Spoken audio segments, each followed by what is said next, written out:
ये offshore oil rig 16 floors ऊंची और 2 फुटबॉल फील्ड्स जितनी चौड़ी है और इसका वजन हैरतअंगेज तौर पे एक एयरक्राफ्ट कैरियर से भी ज्यादा है। इस ऑयल प्लेटफॉर्म को एपोमेटिक्स कहा जाता है, जो फिल वक्त नॉर्थ अमेरिका में लुइसियाना के साहिल से 130 किलोमीटर दूर गल्फ ऑफ मेक्सिको में मौजूद है। लेकिन इसकी मंजिल का आगाज आज से चंद साल पहले हजारों मील दूर साउथ कोरिया से हुआ था, जहां हजारों वर्कर्स और इंजीनियर्स इस ऑयल प्लेटफॉर्म को बनाने में मसरूफ थे। पूरे 7 सालों की मेहनत के बाद जब एपोमेटिक्स को तैयार कर लिया गया था, तो इंजीनियर्स को एक ऐसा चैलेंज फेस करना पड़ा जो वो अपने कैरियर में पहली बार कर रहे थे। मसला ये था कि इस द्यो कामत स्ट्रक्चर को साउथ कोरिया से गल्फ ऑफ मेक्सिको के लिए रवाना करना था और इसके लिए दुनिया का सबसे बड़ा मेरीन ट्रांसपोर्ट वेसल मंगाया गया। एपोमेटिक्स ऑयल प्लेटफॉर्म को उठाकर इस वेसल पे रखना एक ऐसा टास्क था जिसमें कम से कम 7 दिन लगने थे। लेकिन अचानक उनको खबर मिली कि पैसिफिक ओशन में एक तूफान पैदा हुआ है और इस तूफान ने सुपर टाइफून की शक्ल इख्तियार कर ली है। इस लेवल का टाइफून 20 सालों में एक मर्तबा पैदा होता है। 315 किलोमीटर फी घंटा की रफ्तार से घूमता हुआ ये टाइफून अगले 7 दिनों के बाद किसी भी वक्त साउथ कोरिया के साहिल पर हमला कर सकता है।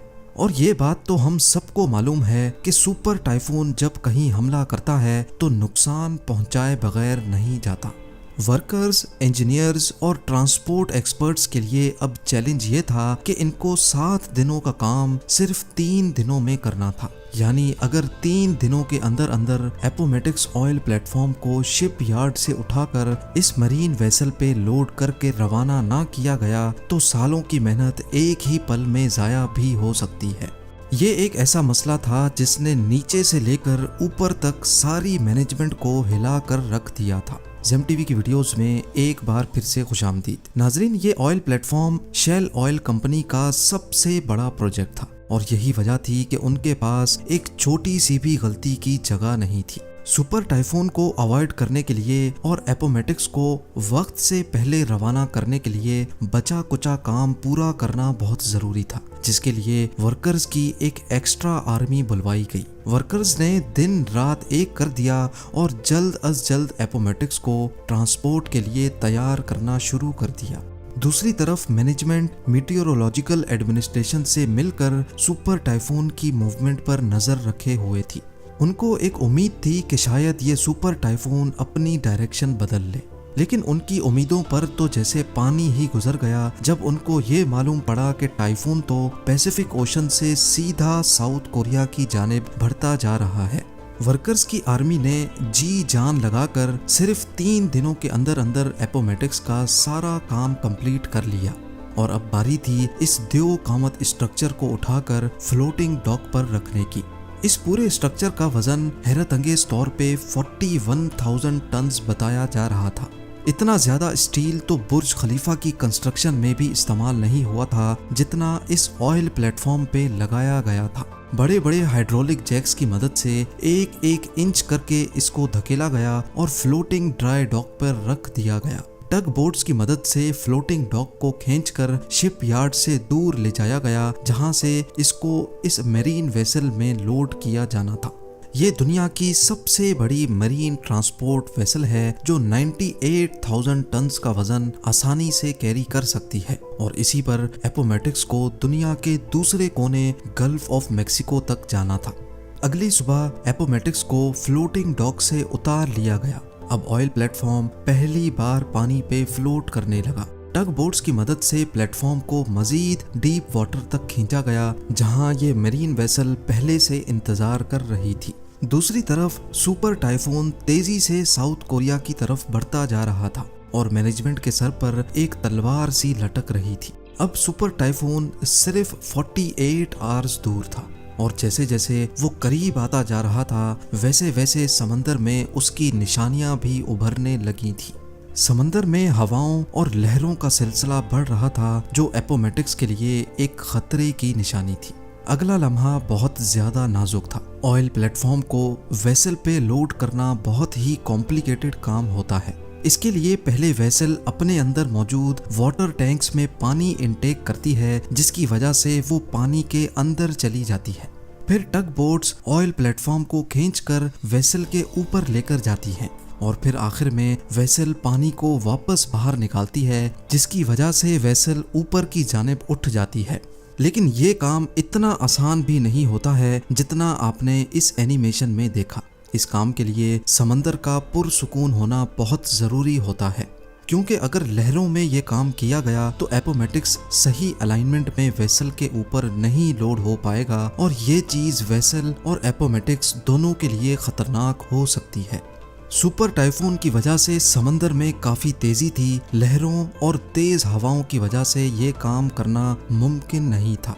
दूसरी जानिब वक्त बड़ी तेजी से गुजरता जा रहा था और सारी टीम का स्ट्रेस लेवल काफी ज्यादा हो चुका था। खुशकिस्मती से मीटियोरोलॉजिकल डिपार्टमेंट की जानिब से टीम को अगली सुबह सिर्फ 2 घंटे का वक्त दिया गया, जिसमें चांसेस थे कि समंदर पुरसुकून रहेगा। इन 2 घंटों में अगर ये काम ना किया गया तो फिर इसके बाद और कोई चांस नहीं मिल पाएगा। सुपर टाइफून अब सिर्फ 36 घंटे दूर था। सुबह सवेरे जैसे बताया गया था, समंदर पूरी तरह से पुरसुकून था। पहली फुर्सत में ऑयल प्लेटफॉर्म को वेसल के ऊपर खींचकर लाया गया और वेसल ने उसको पानी से निकालकर अपने ऊपर लोड कर लिया।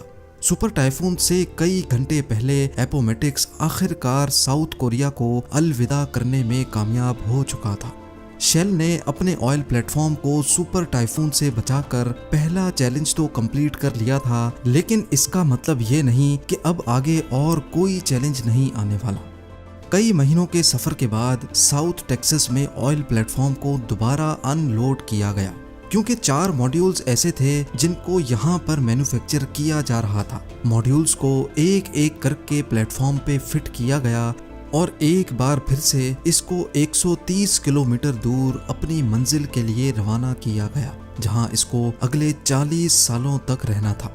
पूरे 7 सालों की मेहनत के बाद आखिरकार अब वो घड़ी आ चुकी थी जब एपोमेटिक्स को 30,000 फीट नीचे ऑयल वेल के साथ कनेक्ट करना था। जिस जगह एपोमेटिक्स पानी में फ्लोट कर रहा है, यहाँ समंदर का बॉटम 7,400 फीट डीप है। ये इतनी ज्यादा गहराई है कि इसमें लगभग 3 बुर्ज खलीफा फिट आ सकते हैं। लेकिन जिस ऑयल वेल से एपोमेटिक्स को कनेक्ट करना था, वो हैरान कुन तौर पे इस गहराई से भी मजीद 22,600 फीट नीचे थी।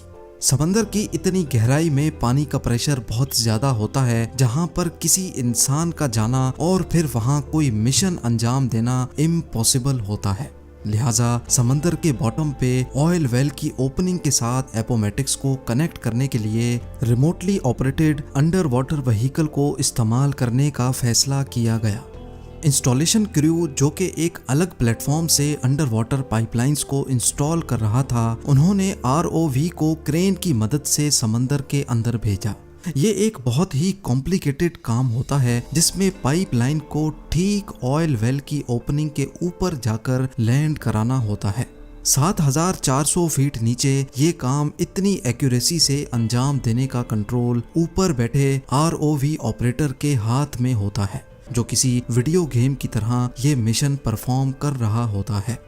खुशकिस्मती से ये काम पहली बारी में ही कर लिया गया। अब बारी थी पाइप को इंस्टॉलेशन प्लेटफॉर्म से एपोमेटिक्स तक ट्रांसफर करने की। इस प्रोसेस को राइजर ट्रांसफर कहा जाता है, जिसमें 4 अलग अलग वेसल्स एक साथ काम करती हैं। पहले एपोमेटिक्स में से एक चेन निकाली गई, फिर ROV ने ये चेन लेकर दूसरी शिप तक पहुंचाई।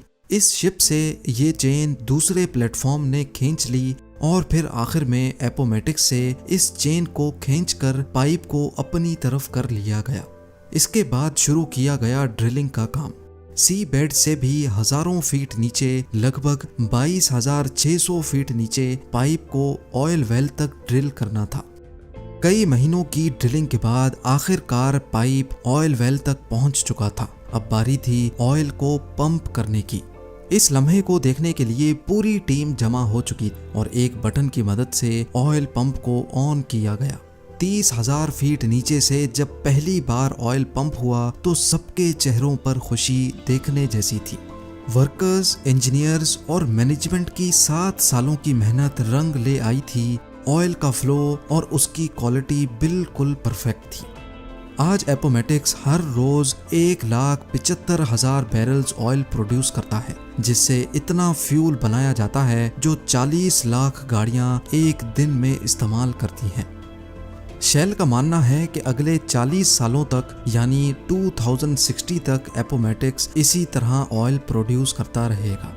उम्मीद है जेम टीवी की ये वीडियो भी आप लोग भरपूर लाइक और शेयर करेंगे। आप लोगों के प्यार भरे कमेंट्स का बेहद शुक्रिया। मिलते हैं अगली शानदार वीडियो में।